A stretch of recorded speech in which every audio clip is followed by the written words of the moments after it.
I think you're hired. We're going to hire you to do the energy transition. You've got it again. I had that job. I got fired. Liquefied natural gas, nuclear energy, fossil fuels, electric cars. How Americans will power their lives for years to come is an issue that divides Americans. I don't say this to be funny. To me, the solution is to make energy policy boring again. We're going into the vault to bring you this never-before-seen conversation I had at the end of 2023 with former President Trump's top energy regulator. He was demoted from chairman to commissioner at the tail end of Trump's term. He believes because of his stance on clean energy. I'm a big believer in innovation and in markets, and I would like to see more and more conservatives embrace this and not cede the field to the other side. We're going to get into what that looks like. Plus, how does the U.S. act now to avoid having to rely on adversaries like China for energy? Here we go. Neil Chatterjee. I'm the former chairman of the United States Federal Energy Regulatory Commission. Prior to that, I was a long-term aide in the United States Congress, working in both the House and the Senate, and was the principal energy policy advisor to Senate Majority Leader Mitch McConnell of my home state of Kentucky. Awesome, Neil. And now to the topic at hand. What does energy independence mean to you? To me, the real focus is on energy security. When I served as chairman of the Federal Energy Regulatory Commission, I felt my primary obligation and the obligation of my colleagues was a responsibility for the oversight of the grid, of the reliability of the grid. What does that mean? That means that when Americans hit the switch, the lights would come on. And it's something we took very seriously. And I think it's quite frankly something that we oftentimes, as citizenry, take for granted, that in America, we have energy security. We know that we can have electricity when we need it. We can fuel our vehicles when we need it, that we can have our basic energy needs met. That is not the case everywhere in the world. And if we're not smart in how we proceed from a policy perspective in the U.S., it might not always be the case here at home. What would you say are the biggest threats to the U.S. energy independence, energy security? I think it's just making sure we get policy right in regards to the clean energy transition. I think what has happened in the past few years in our zeal to decarbonize, we've sort of taken our eyes off of reliability and energy security. And what we're starting to see now in different regions of the country is energy shortfalls, electricity shortfalls, an uptick in the number of blackouts and brownouts. And that has consequences. And if we don't, take a more sort of steady approach to policy in the midst of the energy transition, that could become more and more of a daily reality. The other thing we need to do is to make sure that we've got a strong domestic supply of energy, whether that's domestically procured fossil fuel resources or to ensure that we've got the workforce and the critical minerals in place so that we can build out the clean energy technologies of the future here at home and not be in a position where we could be reliant on adversarial nations for the component parts of the clean energy transition. There's a lot of, I think, misconceptions about energy independence and what it means. I believe the phrase and the definition has probably changed a lot over the past several decades. What would you say are some common misconceptions about energy independence? I think there's a sense that, we're in a global marketplace. And, what does it really mean to be energy independent? Do we want to be in a place where, all of our domestic energy needs are met here and we're not exporting or we're not importing? And so I think, sometimes these issues can get conflated with foreign policy and with trade policy and the like. To me, energy independence and energy security are so important and are intertwined. And we need to look no further than what is happening with our European allies right now, particularly in the aftermath of Russia's invasion of Ukraine. In many ways, the Ukraine war is an energy war. What do I mean by that?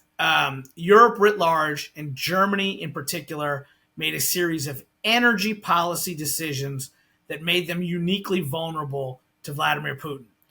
Germany moved away from coal-fired generation to meet some of their decarbonization goals. In the aftermath of the Fukushima nuclear disaster in Japan, they moved away from nuclear power, and they essentially found themselves totally dependent on Russian natural gas. And I think Vladimir Putin understood that, in many ways was emboldened to invade Ukraine because he believed that because Germany was not energy independent, because they were dependent on Russian natural gas, that ultimately German support and broader Western European support for Ukraine would wane in the face of the dependence that they have on Russian natural gas. And I just don't ever want to find the United States of America in that position, which is why I think it's so important that while we decarbonize, we still maintain a critical focus on energy security, independence, and reliability. Do we have any red flags like that? Do you have any dependencies that you say are an issue for us? So, as I mentioned with the clean energy transition, the Chinese Communist Party, has a monopoly on the component parts for a lot of the clean energy transition, for solar, for wind, for battery storage. Other adversarial nations, have the critical minerals that are necessary to build out these component parts. And so as we are retiring traditional sources of generation here in the U.S. in anticipation of the energy transition, we have to make sure that we don't find ourselves in a situation where we're reliant upon the Chinese Communist Party for our electricity. Because the reality is, when you shut down traditional baseload power plants here in the U.S., whether they be nuclear, natural gas, or coal, when they're shut down, they're very, very difficult to reopen. And so we're taking generation offline, and we need to make sure that we have the replacements in place and that they are ready to go. And from my vantage point, we need to make sure that those replacements are built here in the U.S., that we have the component parts here in the U.S., and that we have the critical minerals here in the U.S., so that we don't find ourselves in a situation where we've shuttered our existing sources of energy generation and we're suddenly dependent on others for their replacements. Do you think the Biden administration is moving too fast? I don't think the Biden administration knows what they want to do. And I think they're sending conflicting messages. On the one hand, they want to be tough on China. On the other hand, they don't want to do anything to slow the energy transition and their climate agenda. It's a similar situation when it comes to gas. On the one hand, they're very understanding and supportive of, and agree that our European allies can benefit from U.S. LNG, liquefied natural gas, and liquefied natural gas exports from the U.S. We do it cleaner and better than anyone else. It gives our allies an alternative to Russian gas. It creates jobs here at home. And by displacing dirtier sources of energy overseas, it actually lowers global carbon emissions. This should be a no-brainer. This should be a win-win-win. But the Biden administration is wrestling between their foreign policy agenda, their economic agenda, their climate agenda, and they're sending mixed signals about what the United States policy and position is towards natural gas. And that's frustrating investment and creating a lot of uncertainty. I'm thinking about this right now as you're talking, and you're making a lot of really good points. And it does appear to be mixed signals, but it could also be more of a balanced approach. This is the direction we're heading, but we need our existing infrastructure. The problem is energy policy decisions are not 1 year or 2 year decisions. These are long-term decisions, 5, 10, 20, 30-year investment decisions. And so government policy and signals are important to investors. We need investors to put forward the capital to build out the supply chain and the workforce for the clean energy transition here at home. We need investors to put forward the capital so that we can invest in our natural gas infrastructure and our liquefied natural gas export infrastructure so that we can play that important role on the global stage, exercising America's sort of energy prominence and dominance. And so it's in trying to strike that balance, the administration is sending conflicting signals to investors, And by stifling investment, in many ways, they are inhibiting America's ability to take advantage of its energy prominence and independence. It sounds to me like you're saying the conflicting messages are stifling that investment in traditional fossil fuels and in clean energy. That's right. I mean, where do we invest? Are we investing in bringing the supply chain for clean energy here at home, or are we going to continue to rely on imports from Asia? Are we exporting U.S. Natural gas in the form of LNG to aid our allies? Or are we saying, we're in order to meet our decarbonization goals, we're going to phase out natural gas in this country? The reality is government is only part of the process. The private sector, the investment sector, they play a critical role. And when you're trying to enter into long-term contracts, if you're concerned that public policy is going to shift dramatically in the U.S., you might be reluctant to enter into that long-term contract. And without those long-term contracts in place, you're not going to be able to get access to the capital that you need to build out energy infrastructure for both traditional sources of fossil fuel generation and clean energy. Yeah, Neil, I will say, and obviously having done the research into you and your background, it's not as big of a surprise to me, but I would say on the face of it, people would be surprised to hear how much you're using words like decarbonization and transition for someone who was in the Trump administration and served there.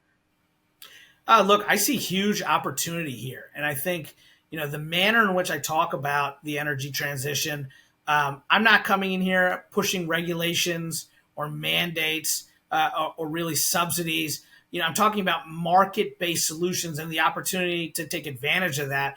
And I'm optimistic and hopeful and have been working with a lot of my conservative colleagues in Washington and around the country to point out that, the energy transition could be the single greatest monetary opportunity of our lifetime, maybe second only to digitization, and perhaps in combination with digitization, it would be the greatest ever. And so I think there's real opportunity in the energy transition. I think as the economic case, the business case for clean energy has improved and continues to improve, we should take advantage of that. And I think it's in conservative interest and in the Republican Party's interest to find those opportunities. There's no question that at their onset, the growth in the deployment of clean energy was driven by subsidies and mandates and regulations. I don't think that's the case anymore. I think there's a real business case to be made for these resources. I'm a big believer in innovation and in markets, and I would like to see more and more conservatives embrace this and not cede the field to the other side.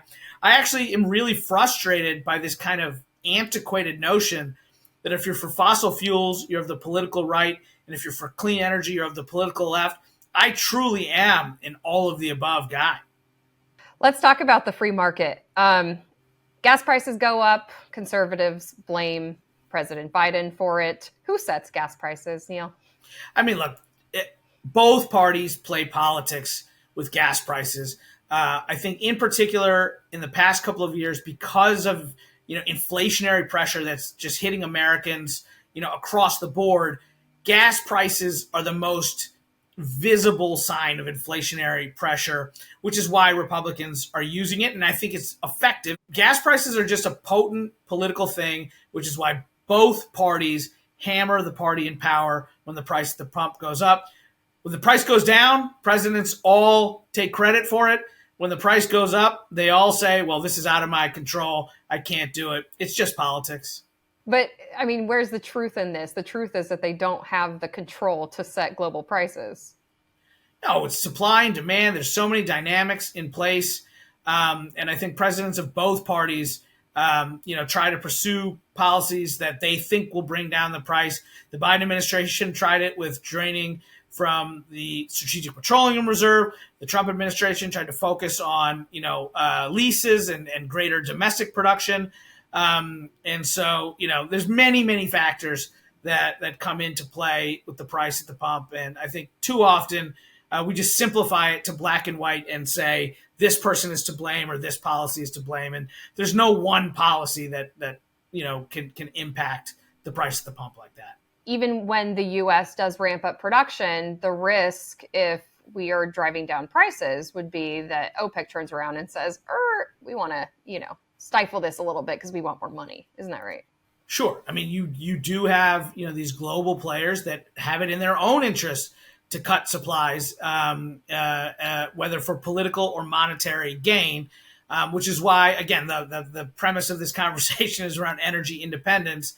The more that we can, produce domestically and be less susceptible to, other international actors making decisions that are in their interest and may not necessarily be in the American consumer's interest, the better it is for the American consumer. Yeah, but we're not a socialist country. If U.S. producers aren't getting that much for their oil, they're not going to produce as much. These are private companies, or they're publicly traded companies, but they're not state companies. And they have it in their own interest to produce when it's advantageous for them. No question. But there is, again, back to the earlier points I made about investment and investment certainty. There has been, kind of a lack of investment in some domestic production because of a lack of confidence as to whether, whether permits will come through, whether areas will be, taken out of play. I have a fundamental belief that if we had investment security and we had stable policy, that you could, safely and cleanly produce more oil here in the U.S., which would better insulate the American consumer. I agree that these big companies have to make these decisions about what is in their best interest. But there's two sides to that. If there was more policy certainty, I think they'd have more confidence making investments in domestic production. Talk to me about the energy transition a little bit more. You clearly believe that is a future and one that can be pretty lucrative. Are you concerned about the extreme on the left that wants this to be done ASAP, that is even criticizing the Biden administration for the very few leases that they've put into their plan in the Gulf of Mexico, saying there shouldn't be any new leases for drilling there? Are you concerned about that kind of pressure from the left? I'm frustrated with both sides, to be totally honest, and particularly when I mention reliability and how important reliability is. I think both sides are being irresponsible right now when it comes to reliability. I think on the political left, you do have actors who are sort of sweeping concerns about reliability under the rug, who say that the urgency of meeting our decarbonization goals is so critical at the timeline that we need to meet them, that we'll just worry about reliability later. And I think that is just really, really irresponsible. At the same time, I've got friends on the political right who I believe are weaponizing reliability to slow down or kill the energy transition.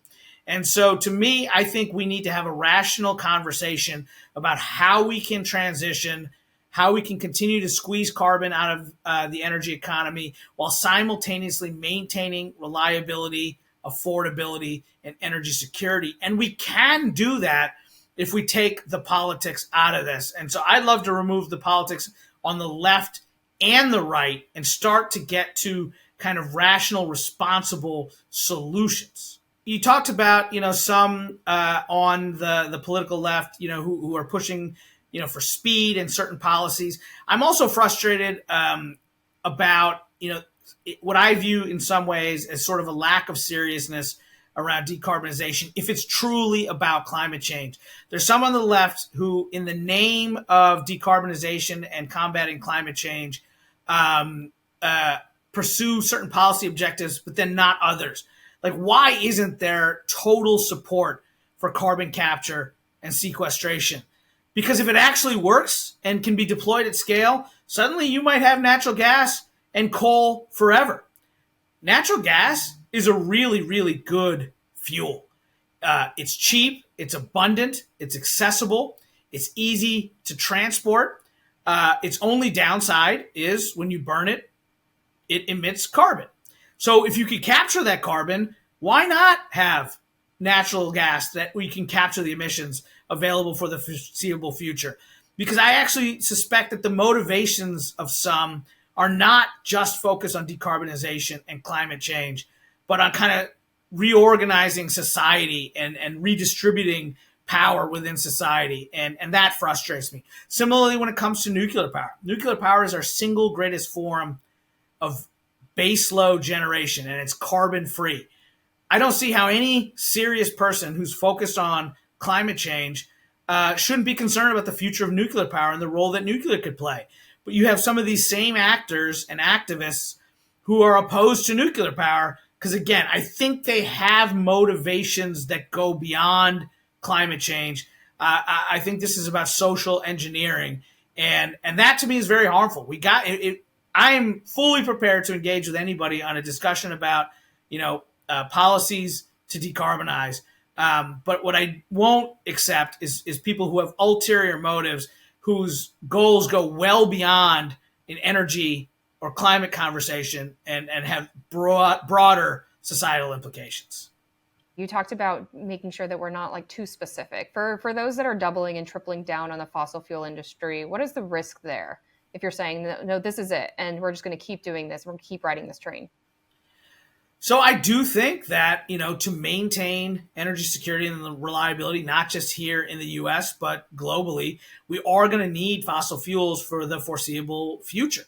And so that's why I think it's incumbent upon all of us to figure out how we can continue to utilize fossil fuels, but in a more climate-friendly way and in ways to capture their emissions or reduce methane leakage, things that companies are doing. And so instead of, kind of pie in the sky goals that we're going to be carbon net zero by date certain, instead of trying to force these arbitrary goals for political purposes, I say this a lot, and I don't say this to be funny. To me, the solution is to make energy policy boring again. When energy policy is really boring and you let the engineers and the economists and the lawyers sort it out, you can get constructive outcomes without all of the drama. The problem is energy policy has gotten really exciting, and suddenly politicians and corporate executives and Hollywood are really interested in energy and climate policy. And as a result, we're not able to have this rational discussion about how to transition while maintaining reliability, security, and affordability. It's all about, winning in the court of public opinion. And to me, I'd much rather let the engineers make these decisions, instruct them, hey, our goal is to decarbonize without sacrificing, our way of life. I'm confident the engineers can sort that out. I think it's almost a fair point. I would say that I don't think we would be talking about decarbonization and, green energy without some political pressure. I don't know. I actually think that, as consumers have become more aware of their energy usage, of their carbon footprint, as technologies like the phone and the iPhone enable us to kind of track our energy usage, I think more and more, as the business case for clean energy improves, I think more and more consumers, from Fortune 50 companies to small mom and pop businesses to individual households, are clamoring for cleaner sources of energy. I think there's a lot of folks who want to drive electric vehicles who aren't concerned about climate change. They want to drive a Ford F-150 Lightning because they think it's cool. There's a lot of folks who want to have solar plus storage on their house because they think it's more economical than what they're paying their utility company. So I think there's a lot of people that are making decisions in their lives that could help us decarbonize, that aren't doing it to make some kind of political statement, they're doing it because it's in their interest. Neil, thank you so much. I've really enjoyed this conversation. This has been great. Absolutely. I just want to bottle it all up.